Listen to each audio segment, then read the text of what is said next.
Le nouveau référentiel du bac professionnel gestion-administration propose de faire travailler les élèves différemment, sous forme de classe entreprise. La classe entreprise permet aux élèves de jouer le rôle de salariés. Durant cette simulation, nous travaillerons avec le PGI EBP et la base de données Control Reset. Dans cette entreprise, les élèves sont répartis en 3 services, un service achat, un service vente et un service du personnel.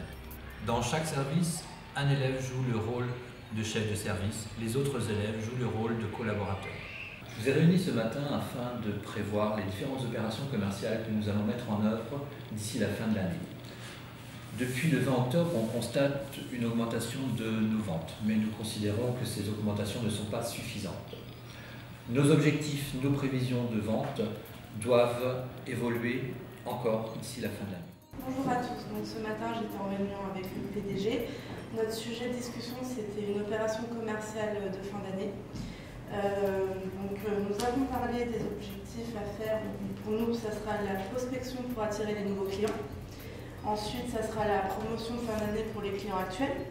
Donc, j'ai préparé des missions pour chacun de vous. On va utiliser la base de données prospect pour faire un public postage et pour les informer de nos offres. Alors, j'ai déjà fait les fiches prospect. Donc là, je vais faire un public postage. Et ça va me créer mes documents Word. Afin d'augmenter nos ventes, je propose une promotion de 15% sur les ordinateurs pour les revendre. Ok, d'accord, je sors de la réunion avec M. PDG, M. Boulot, et on a atteint un nouveau cap depuis le 20 octobre, c'est-à-dire que nos ventes elles ont augmenté. J'attends de vous qu'il n'y ait pas de rupture de stock, et de toi, Mohamed, par exemple, que tu sois vraiment très rigoureux à la trésorerie. Les fournisseurs devront être réglés à temps. Il n'y a pas y avoir de problème pour les commandes au service vente. Je distribue donc vos travaux, Mohamed, Nacha. Je suis à votre disposition si vous avez une question, vous me contactez et je vous répondrai. Bon courage à tous. La France nous a accordé une remise sur les ordinateurs.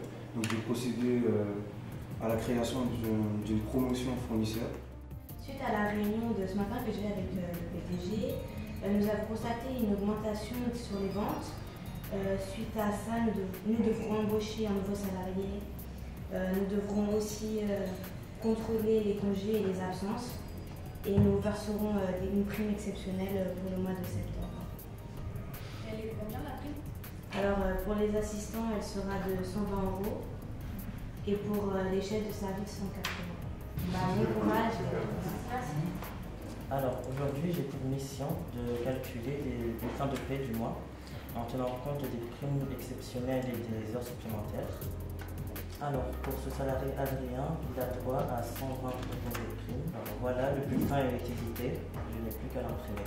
En utilisant cette méthodologie, les élèves sont plus impliqués, ils sont plus autonomes et ils comprennent mieux l'environnement de l'entreprise. Ils sont plus impliqués dans la réalisation de leur mission.